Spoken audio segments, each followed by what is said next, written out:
Cowboys Nation, I want to take you back, way back. If you gave me a group of Dak Prescott, Kirk Cousins, and Jimmy Garoppolo, you can make a strong argument Dak is the best of that group by a little. I wouldn't even engage in a conversation with you. Damn! If you bring those people up, I wouldn't even engage in a conversation. That's not even worth discussing. If you throw that out there, I actually don't know that Dak is better than conversation. Garoppolo. I think he's better than Cousins. I think Garoppolo is very underrated, but I think Dak is a good quarterback. If Dak becomes a great quarterback, great. Then you pay him like a great quarterback. While he's still a good quarterback, you don't have to invest the length of contract in him yet. And I just got one more thing to say. How about them Cowboys?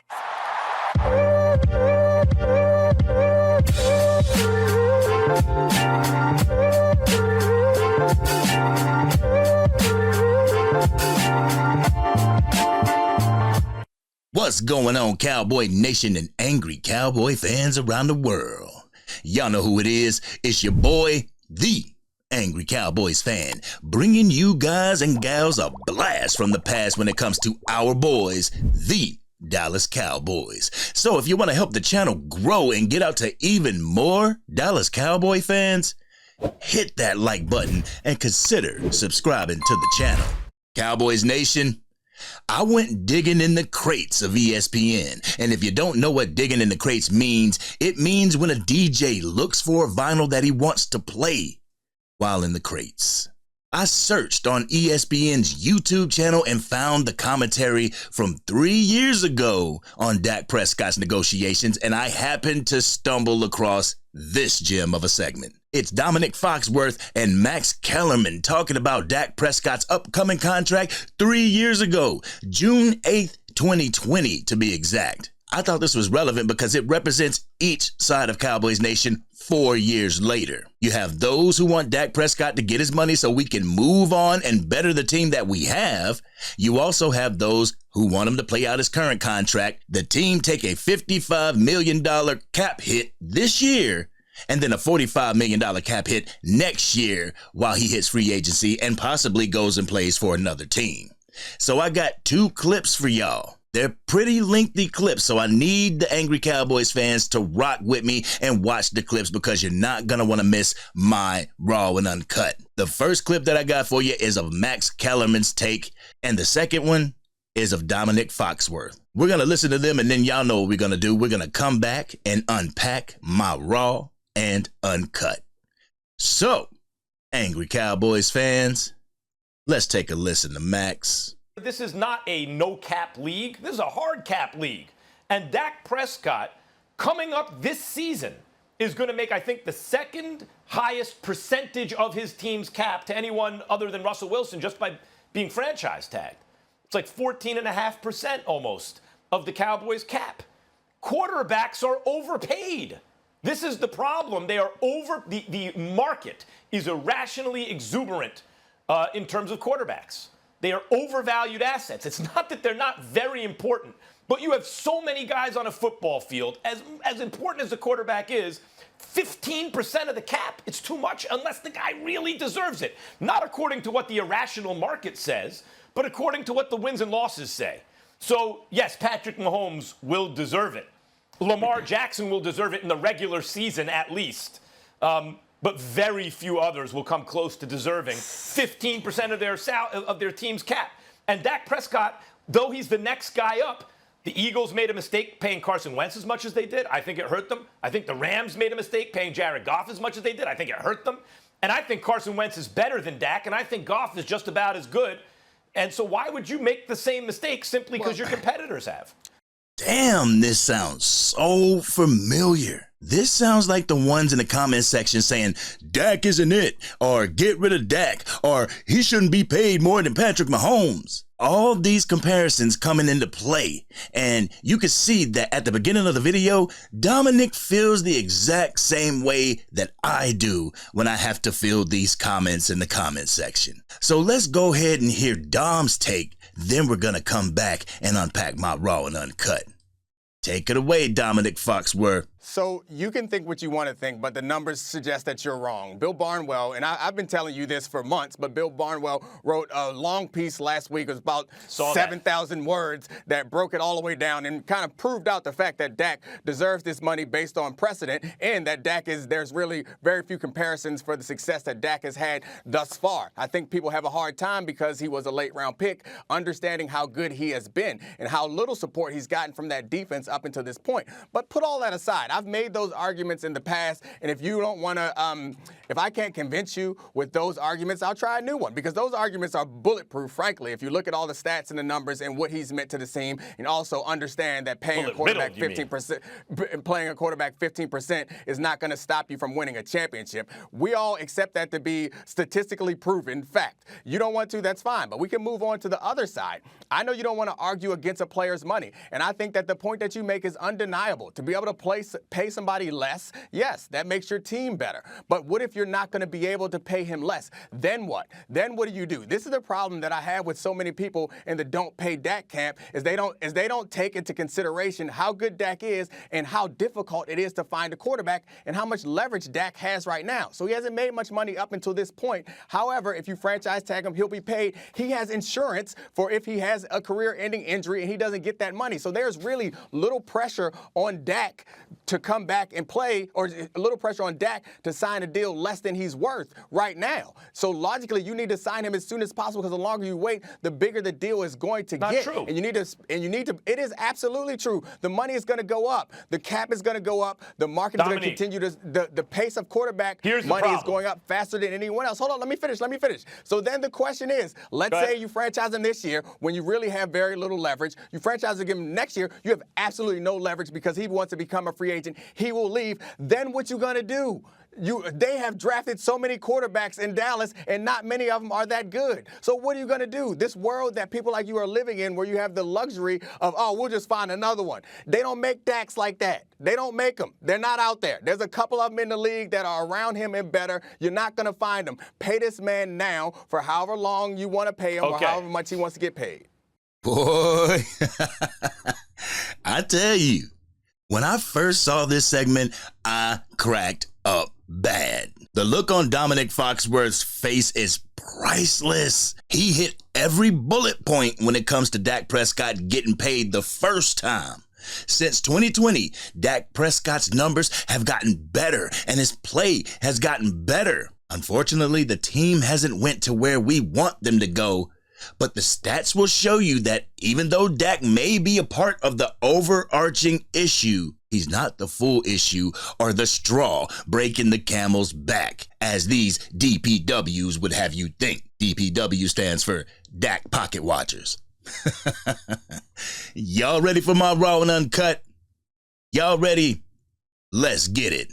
I know I told y'all that I was done with the conversation of Dak Prescott's contract negotiations. I wanted to dig and see what people were saying the last time it was time for Dak to get paid. They were saying the exact same thing. He isn't worth $40 million.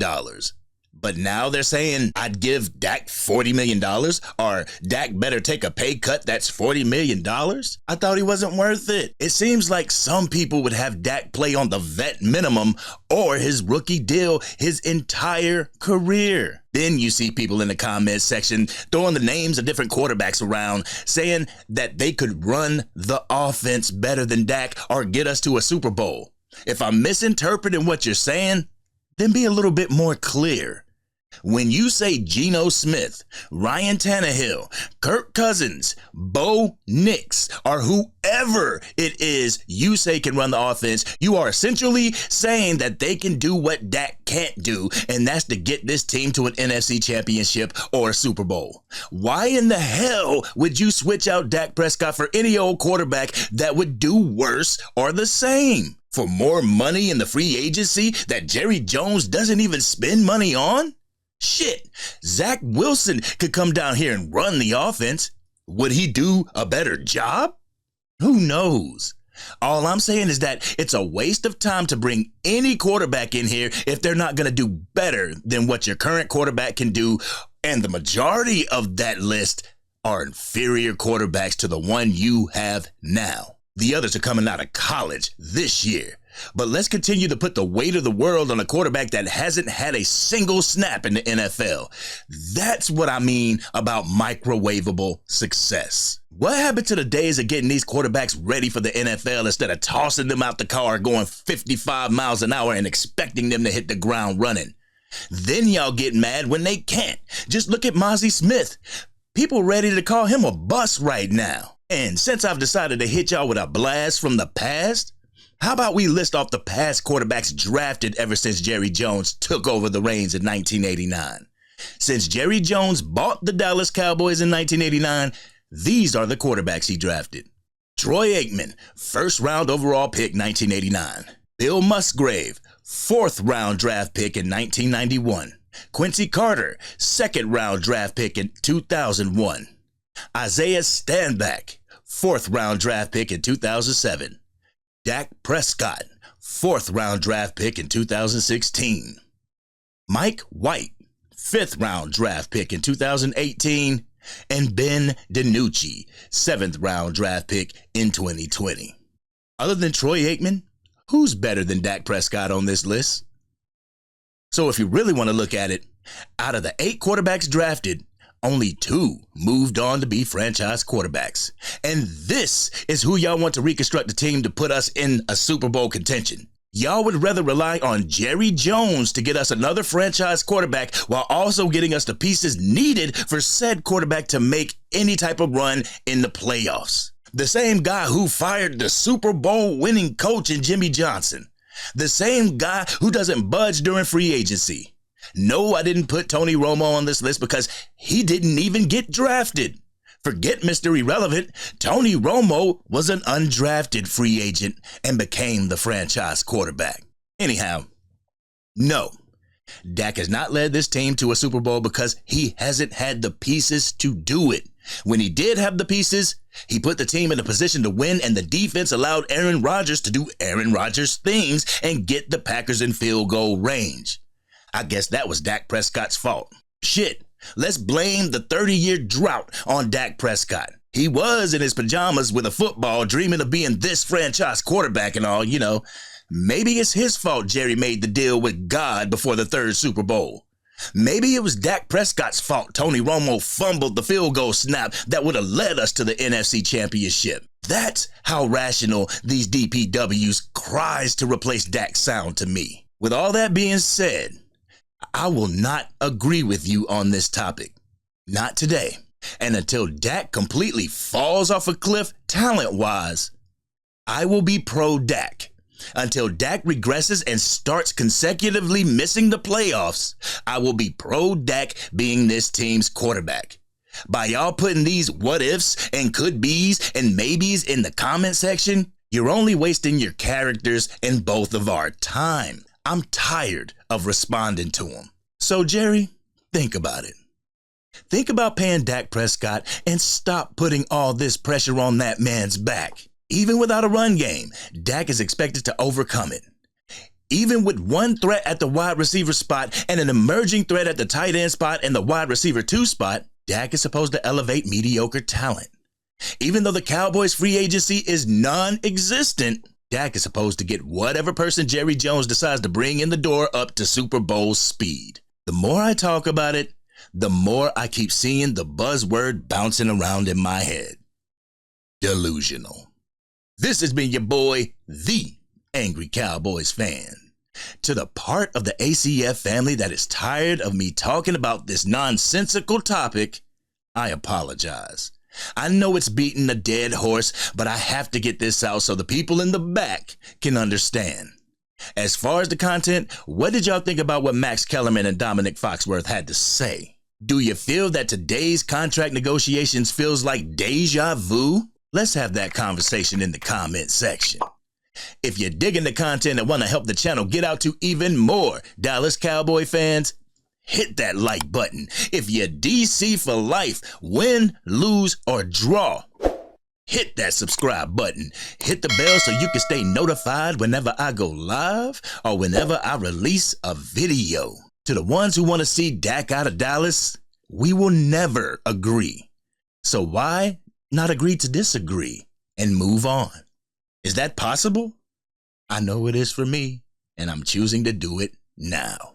This has been your boy, the Angry Cowboys Fan, and I'm out.